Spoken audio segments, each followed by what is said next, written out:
بسم اللہ الرحمن الرحیم۔ الحمد للہ الکریم المنان۔ ہر طرح کی تعریف اس اللہ تعالیٰ کے لیے ہے جو بڑا ہی بزرگ اور بہت زیادہ احسان کرنے والا ہے، جس رب ذوالجلال نے ہمیں اور آپ کو قرآن کریم جیسے عظیم نعمت سے احسان کیا اور اس قرآن کریم کو ہمارے لیے ایک معجزہ بنایا پوری زندگی تک کے لیے اور پورے زمانے تک کے لیے۔ وہ قرآن کریم جو اہل ایمان کے لیے دلوں کی شادمانی اور خوشی کا ذریعہ ہے۔ ہم گواہی دیتے ہیں کہ اللہ کے سوا کوئی معبود نہیں، وہی تنہا ساری کائنات کا مالک ہے، اور اسی طریقے سے گواہی دیتے ہیں کہ اللہ کے رسول صلی اللہ علیہ وسلم اللہ کے رسول تھے اور اللہ کے سچے بندے تھے، جنہوں نے ہمیں قرآن کریم کی تعلیم پر ابھارا اور اس کو سیکھنے کی تاکید کی اور کھلے طور پر نصیحت کی۔ وہ صادق الامین صلی اللہ علیہ وسلم وبارک علیہ وعلی آلہ وصحبہ اجمعین، جس نے ہمیں اور آپ کو قرآن کریم جیسے نعمت اس کی قدر کرنا ہمیں سکھلایا۔ اللہ کے بندو، اللہ تعالیٰ سے ڈرو، اور میں اپنے نفس کی اور خود کی اور آپ تمام لوگوں کے نفس کو وصیت کرتا ہوں کہ اللہ اور اس کے رسول کی اطاعت اور اس سے محبت کے لیے آپ مائل ہوں۔ مومنوں، اللہ تعالیٰ نے ہمیں قرآن کریم سے نعمت دی اور معزز کیا قرآن کریم سے اس زمانے میں، تو ہمیں سب سے پہلے تاریکی سے نور کی طرف نکالا اور خضوع خنوع سے تذلل کی طرف نکالا، اور وہ واحد الاحد جس نے اس قرآن کریم کو ہمیشہ کے لیے معجزہ بنا دیا اور فصاحت و بلاغت والوں کے لیے اس قرآن کے سامنے سرنڈر کرنا پڑا، اور بڑے سے بڑے حکماء لوگوں نے اس کے حکم کے سامنے اپنے آپ کو جھکا دیا۔ بڑے بڑے علماؤں نے اس کی رازداری اور قرآن کریم کی گہرائی کے سامنے اپنے سر کو خم کر دیا اور حیران و ششدر ہو کر کے اپنے عقل کو بریک لگا دیا۔ معزز سامعین کرام، کیونکہ یہ کلام اللہ ہے، حکیم و خبیر کی کلام ہے، اس کے اندر وہ ایجاز، وہ اختصارات اور وہ عمدہ اسلوب ہے جو کسی بھی عربی عبارت کے اندر بڑے سے بڑے عربی دانوں نے نہیں سجا سکا۔ یہ وہ آیات ہیں جو اعجازی آیات ہیں۔ اس قرآن کریم کو پڑھنے والوں کے لیے اللہ تعالیٰ نے آسان بنا دیا، اور اس سے سبق سیکھنے والوں کے لیے اللہ تعالیٰ نے اسے بالکل سہل کر دیا، اور مومنوں کی نگاہوں کے لیے نور بنا دیا، اور اسی طریقے سے ان کے دلوں کے لیے اللہ تعالیٰ نے شادمانی کا ذریعہ بنا دیا۔ مسلمانوں کے لیے یہ وہ راستہ بنا دیا جو دلیل کی روشنی میں راستہ ہو، اور یہ تمام مومنوں کے لیے دستور حیات بنا دیا۔ یہی وہ قرآن کریم ہے جس کی عظمت اور جس کو لحاظ کرنے کی وجہ سے یا جس پر چلنے کی وجہ سے پہلے کے صحابہ کرام، پہلے کے مسلمان کامیابی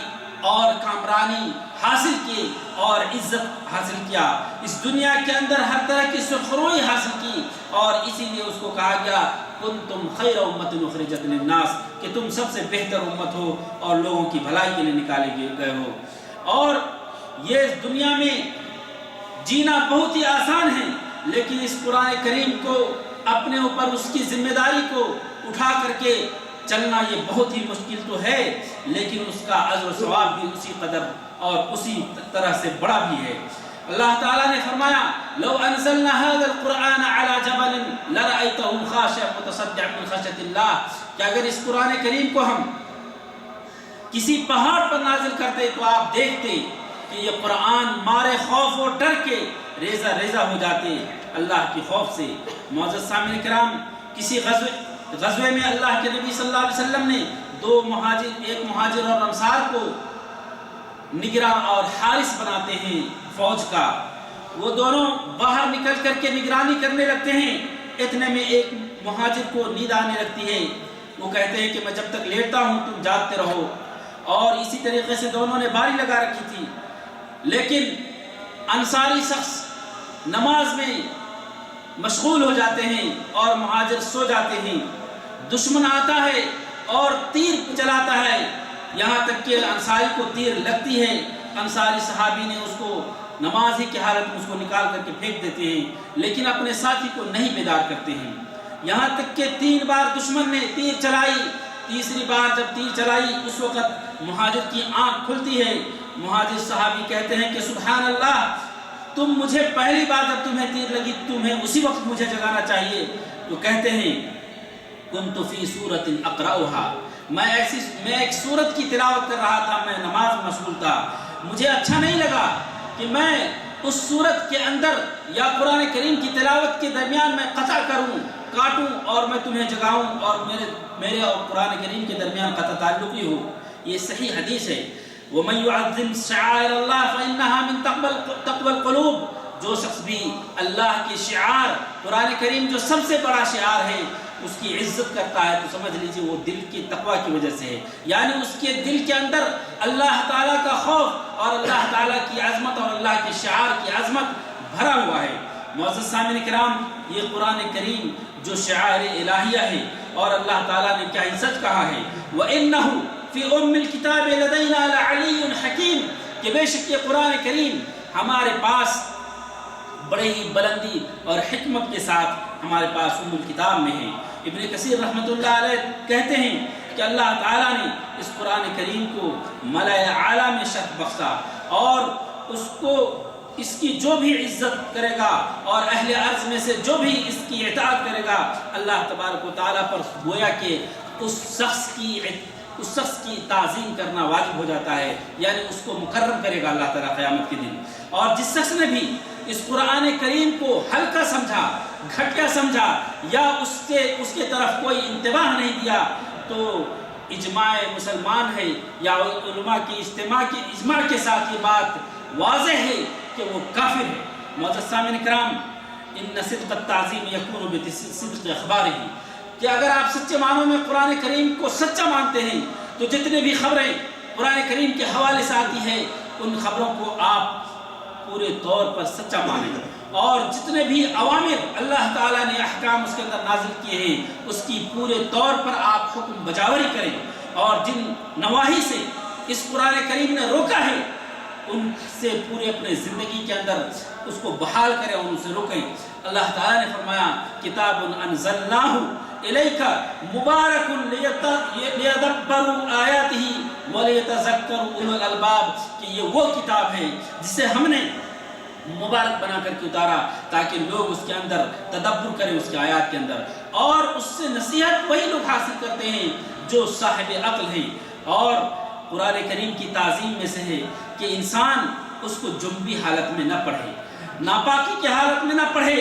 اور قرآن کریم جو مصحف ہے اس کو پاکیزگی ہی کی حالت میں چھوئے۔ نبی کریم صلی اللہ علیہ وسلم نے عمرو بن حزم کو یہ بات لکھی کہ قرآن کریم کو طاہر ہی شخص چھوئے گا، اور قرآن کریم کی تعظیم میں سے ہے کہ قرآن کریم کے پڑھتے وقت درمیان میں بات نہ کرے۔ اور ابن عباس رضی اللہ تعالیٰ عنہ فرماتے ہیں کہ آپ صلی اللہ علیہ وسلم نے فرمایا کہ جس شخص نے بھی جو سب قرآن کے بغیر یا علم کے بغیر قرآن کے اندر کسی بھی طرح کی بات تقول کے ذریعہ یا اپنے طرف سے ملا کر کے اس کی تفسیر کرتا ہے تو وہ اپنا ٹھکانہ جہنم بنا لے۔ امام ترمذی نے اس حدیث کو صحیح کہا ہے۔ اور جس شخص نے بھی گمان اور تخرص یعنی اٹکل پچو لگا کر کے قرآن کی تفسیر کی وہ بہت ہی بڑا گنہگار ہے۔ حضرت ابوبکر رضی اللہ تعالیٰ عنہ کہتے ہیں کہ مجھے زمین کی کون سی جگہ مجھے رہنے کے لیے جگہ دے گی اور کون سی آسمان مجھے سایہ کرے گی اگر میں نے اپنے طرف سے قرآن کریم کے اندر کوئی رائے کا اظہار کیا۔ معزز سامعین کرام، قرآن کریم کی عظمت میں سے ہے کہ انسان جب قرآن کی تلاوت کرے تو دل کو حاضر کر کے اور اس کے اندر غور و فکر کر کے قرآن کی تلاوت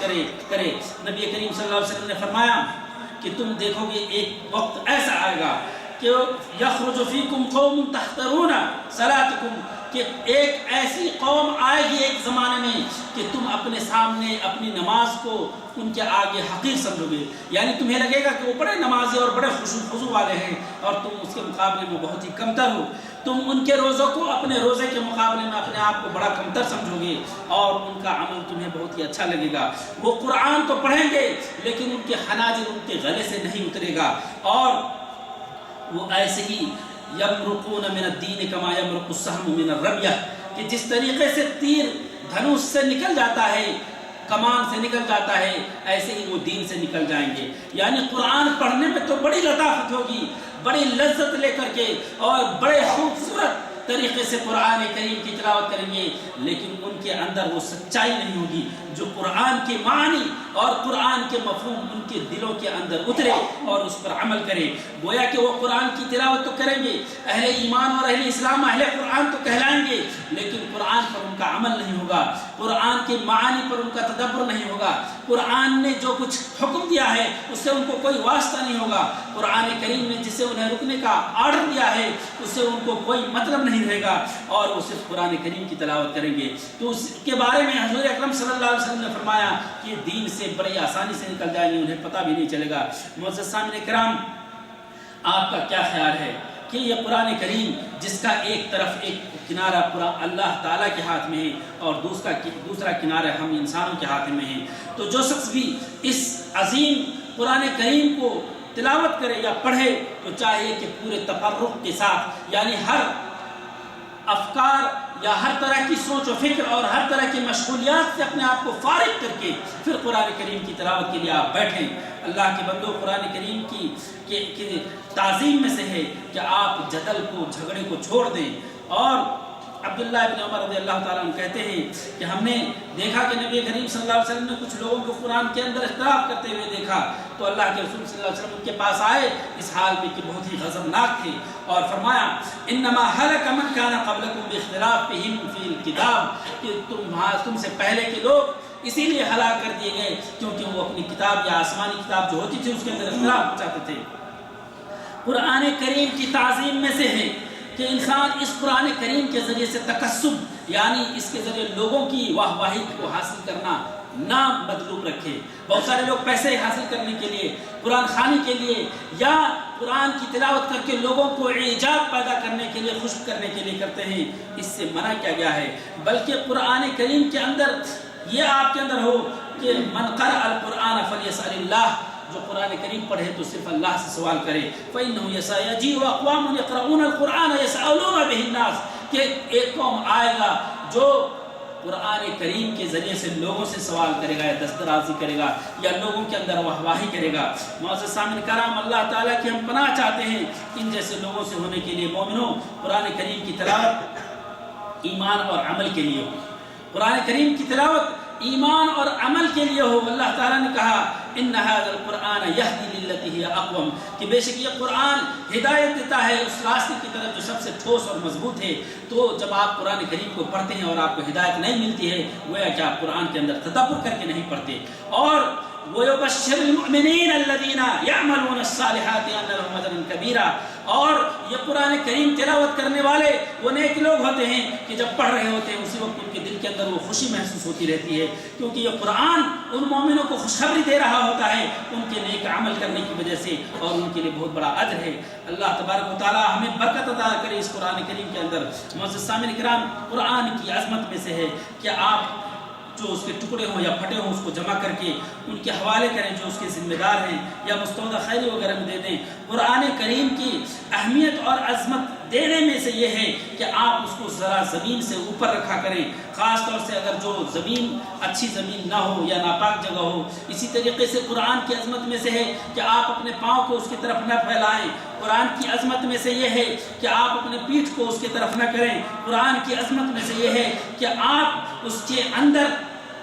جب کوئی شخص، کوئی دشمن اس کی پامالی کر رہا ہے اس کی حرمت کی، تو آپ اس کا مقابلہ کریں اور اپنے سکوت کو توڑیں اور اس پر آواز بلند کریں کہ خبردار قرآن کریم پر کوئی توہین کیا تو. معزز سامعین کرام، اسی طریقے سے مسلمانوں کا جو غضب اور غصہ جو بھڑکتا ہے، مسلمانوں کا جو غصہ بھڑکتا ہے اگر قرآن کی توہین کرتے، یہ ایمان کی علامت میں سے ہے. اور ایسے لوگوں کے لیے حکومت کو چاہیے کہ سخت سے سخت عذاب اور اس کی سزا تجویز کرے تاکہ ایسے لوگوں کو سبق سکھایا جا سکے۔ قرآن کریم کی عظمت میں سے ہے کہ ہم اس کو علاج کے طور پر، جو شفا ہے، شفا کے طور پر استعمال کریں۔ اللہ تعالیٰ نے کہا وَنُنَزِّلُ مِنَ الْقُرْآنِ مَا هُوَ شِفَاءٌ وَرَحْمَةٌ لِّلْمُؤْمِنِينَ وَلَا يَزِيدُ الظَّالِمِينَ إِلَّا خَسَارًا، کہ ہم نے اس قرآن میں سے ایسی چیزیں نازل کی ہے جو مومنوں کے لیے شفا ہے اور رحمت کا باعث ہے، اور جو ظالم ہے یعنی قرآن کریم کو جو تحقیر کی نظر سے دیکھتا ہے وہ خسارہ اور گھاٹے ہی اٹھانے والا ہوگا۔ معزز سامعین کرام، علماء کرام نے کہا کہ 3 قسمیں ہیں شفا کی۔ نمبر 1 کہ وہ علاج یا جو شبہے کا علاج ہے، یعنی کسی طرح کا کوئی شبہ ہو تو اس کو ازالے کے لیے ہے۔ شہوت پر کنٹرول کرنے کے لیے قرآن کریم کی تلاوت آپ کریں، اور دوسرے بدن کی جو بھی بیماری ہیں اس کے لیے بھی کر سکتے ہیں۔ جیسا کہ ایک صحابی کو جب بچھو کاٹا تھا تو صحابی نے اس قرآن کریم سے علاج کیا تھا۔ مومنوں، سعادت مندی اس کے لیے ہے جو کتاب و سنت کو مضبوطی سے پکڑے اور اسی کتاب و سنت کے ساتھ کو اپنا ہادی اور اپنا رہنما سمجھے۔ معزز سامعین کرام، اس کے منہج پر چلے۔ فمن فعل ذلك فلن يضل ولا يشقى، تو جس شخص نے بھی ایسا کیا یعنی کتاب و سنت پر چلنے کی کوشش کی، ان کے اندر تدبر کیا، ان کو سیکھنے کی کوشش کی، وہ کبھی بھی ذلیل نہیں ہوگا، کبھی بھی گمراہ نہیں ہوگا۔ اللہ کے رسول صلی اللہ علیہ وسلم نکلتے ہیں اور کچھ لوگوں کو خبر دیتے ہیں ابشروا ابشروا، خوش ہو جاؤ، کہ کیا تم اس بات کی گواہی نہیں دیتے کہ اللہ کے سوا کوئی معبود نہیں اور میں اللہ کا رسول ہوں؟ لوگوں نے کہا، صحابہ کرام نے کہا ہاں کیوں نہیں؟ فإن هذا القرآن سبب طرفوا بيد الله وطرفوا بأيديكم فتمسكوا به، تو پھر اللہ کے رسول نے کہا کہ یہ قرآن کریم ایک سبب ہے جس کا ایک کنارہ اللہ کے پاس ہے یا اللہ کے ہاتھ میں ہے، اور اس کا دوسرا کنارہ یا دوسرا دستہ تمہارے ہاتھ میں ہے، تم اس کو مضبوطی سے پکڑو رہو۔ فإنكم لن تضلوا ولن تهلكوا بعده أبدا، اگر جب تک اس قرآن کریم کو تم پکڑے رہو گے تم اس کے بعد کبھی بھی گمراہ نہیں ہو سکتے۔ حضرت عبداللہ بن مسعود رضی اللہ تعالیٰ عنہ کہتے ہیں کہ آپ صلی اللہ علیہ وسلم نے فرمایا، اے اللہ، القرآن شافع مشفع وما حل مصدق من، کہ قرآن کریم سفارش بن کر کے آپ کے سامنے آئے گا، اور یہ وہ چیز ہے جس کی وجہ سے آپ کی سفارش کی جائے گی، اور جس شخص نے قرآن کریم کو اپنے آگے اپنا امام بنایا اس کو قرآن کریم جنت کی طرف اس کو لے چلے گا، اور جس شخص نے قرآن کریم کو اپنے پیچھے رکھ دیا، قرآن کریم کے حکم کو اپنے پیچھے رکھا اور خود اپنے رائے کو، اپنے عقل کو آگے رکھا، اس سے جہنم کی طرف لے جائے گا۔ معزز سامعین کرام، قرآن کریم یہ گواہی دیتا ہے کہ جس شخص کے پاس دل ہے اور ایمان والا دل ہے وہ ضرور قرآن کریم کی طرف کان لگاتا ہے۔ افلا یتدبرون القرآن ام علی قلوب اقفالها، کیا اللہ تعالیٰ نے فرمایا کیا وہ لوگ قرآن کریم کے اندر تدبر نہیں کرتے، غور و خوض نہیں کرتے، غور و فکر نہیں کرتے، یا کیا اس کے دلوں پر تالے پڑ چکے ہیں؟ معزز سامعین کرام، اللہ تبارک و تعالیٰ سے ڈرو، اور اس کتاب کے اندر جو کچھ رب کی طرف سے آیا ہے صدق و اطمینان کے ساتھ آپ اسے لے لیں۔ وَقُوَّةٌ تُمْنَحُ كُنُوزَهُ، تو آپ اس کے خزانے آپ کو دیے جائیں گے، اور اس قرآن کریم کے ذریعے سے آپ کو شرف بخشا جائے گا، اور يَتَحَقَّقُ لَكُمْ وَعْدُ اللَّهِ الْقَائِلِ، اور اللہ تعالیٰ کا وہ وعدہ حق ہوگا جب کہ اللہ نے کہا یا ایھا الناس قد جاءتکم موعظۃ من ربکم خیر مما یجمعون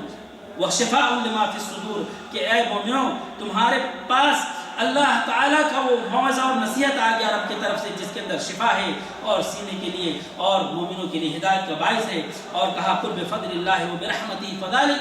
فبذلک فلیفرحوا، کہ اللہ کے فضل اور رحمت سے، تو اسی کے ذریعے یعنی قرآن کریم کے ذریعے ہی سے انہیں خوش ہونا چاہیے۔ اور جو بھی دنیا کے اندر سامان و ساز ہم حاصل کر رہے ہیں، مال و دولت حاصل کر رہے ہیں، ان تمام حاصل کرنے والے چیزوں میں قرآن کریم کو حاصل کرنا، ان کو اپنے سینے میں اتارنا، اس کے اندر غور و تدبر کرنا، اس کو سیکھنا سب سے زیادہ بہتر اور سب سے زیادہ قیمتی چیز ہے۔ معزز سامعین کرام، اس کے بعد اللہ تعالیٰ نے ہمیں نبی کریم صلی اللہ علیہ وسلم پر درود پڑھنے کا حکم فرمایا ان اللہ و ملائکتہ یصلون علی النبی، کہ بے شک اللہ تعالیٰ بھی اور اس کے فرشتے بھی نبی کریم صلی اللہ علیہ وسلم پر درود بھیجتے ہیں۔ یا ایھا الذین آمنوا صلوا علیہ، تو اے مومنوں تم بھی اپنے نبی پر، رسول پر سلام بھیجو اور ان پر درود بھیجو۔ اللہم انا نسألک ان تجعل القرآن العظیم ربیع قلوبنا، اے اللہ ہم تجھ سے سوال کرتے ہیں، تجھ سے یہ چاہت کرتے ہیں کہ تو اس قرآن کریم کو ہمارے دلوں کے لیے شادمانی کا ذریعہ بنا دے۔ ہمارے دلوں کو جگمگانے کا ذریعہ بنا دے، اور ان سینوں کو اس قرآن کریم کے ذریعے پروردگار عالم تو منور کر دے، روشن کر دے الہ العالمین۔ اسی طریقے سے اس قرآن کریم کو ہمارے غموں، ہمارے مشاکل اور ہمارے پریشانیوں کو دور کرنے کا سبب بنا دے، ہمارے غموں کو ختم کرنے کا سبب بنا دے الہ العالمین۔ ہم جو کچھ اس قرآن کریم سے نہیں جانتے ہیں، اے اللہ تو ہمیں علم دے، ہمیں سکھا دے، اور جو کچھ ہم بھلا دیے گئے ہیں قرآن کریم کی تعلیمات میں سے، قرآن کریم کے احکامات میں سے، پروردگار عالم تو ہمیں اس قرآن کریم کی تعلیم دے اور ہمیں اسے یاد کرا دے۔ اے اللہ اس سے قرآن کریم کو ہمیں رات و دن تلاوت کرنے کی توفیق عطا فرما۔ الہ العالمین ہمیں ان معزز اور بزرگ نیک بندوں میں سے اس قرآن کریم کے سبب جمع کر جنہیں تو نے کرامن بررہ کہا ہے۔ اے اللہ اس قرآن کو ہمارے لیے حجت بنا، ہمارے اوپر حجت نہ بنا۔ اے اللہ ہمیں اس قرآن کو یاد کرنے کی توفیق عطا فرما، اور ہم میں جو گمراہ ہے اسے اس قرآن کریم کے ذریعے سے تو اصلاح کر دے، آمین۔ وصلی اللہ علی خیر خلقہ محمد وعلی آلہ وصحبہ اجمعین، والسلام علیکم ورحمۃ اللہ وبرکاتہ۔